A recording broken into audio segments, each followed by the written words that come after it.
Hi there, folks. Right, you might have noticed that your teachers are starting to use assignments more, all right? And when you're on Microsoft Teams, say you go to your class, you'll see somewhere on the kind of posts page, there's an assignment that you need to do for that lesson, all right, that your teacher will have set you. You can click on it here, View Assignments, or you can go to the Assignments tab up here, and you can get to the same point. Okay, so I've been added to this group as if I am a student, so mine will look exactly the same as what yours will look like. So I'm going to view the assignment that I've now got to complete. And the instructions here say complete the question on the Word doc. I can click on this button here, Immersive Reader, and it will read the instructions to me. This bit here, the rubric, tells me how my teacher is going to mark it. And if I click on there, I can have a look at exactly what I need to do. So this is for an English assessment.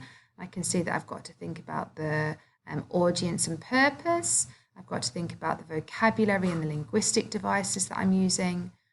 I've got to think about how well my writing is organized, the sentences that I'm going to use, the punctuation, and so on.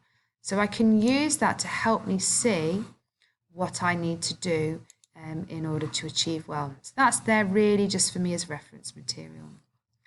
Then underneath it says my work. So the teacher's put complete the question on the Word document. So I can click on that. There's the question, and I can write my answer underneath. Okay, I'm just typing it randomly. You have got all sorts of controls here in terms of how you want to sort of set out your work as a Word document. Then this is where the confusion starts, because you think, okay, what do I do now? You simply close that down and it will stay there. So if I click on it again, my work saves automatically and it stays there. Okay.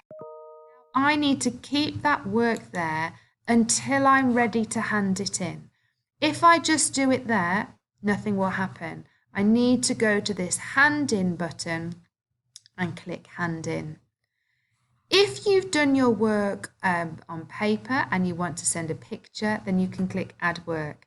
Now, a little warning, this gets complicated because if you do your work on paper, you're going to need to take a picture probably on your phone because you can't take a picture on your laptop if you're using a laptop. And then you're going to have to email it to yourself so that you can upload it here. And then you can click add work. And wherever you have stored that photo, then you can link that up here. Now, again, you can use that feature if you open the document that the teacher sent you in Word, for example, or whatever else it is, or download it, then you can then add it back. But you can literally just type on to whatever the document is that they've sent. Then when you're ready and you're happy with what you've done, you can click hand in. So say if you've got something that's going to span over a couple of lessons and your teacher doesn't want you to hand it into the next lesson, don't panic. Whatever work you do there will be saved and you can go back to it next time because it saves automatically. And then you can go to hand in and you get that little graphic to know that it's happened. You get a little sort of date stamp as well. And then when your teacher's marked that work, you can click grades up here.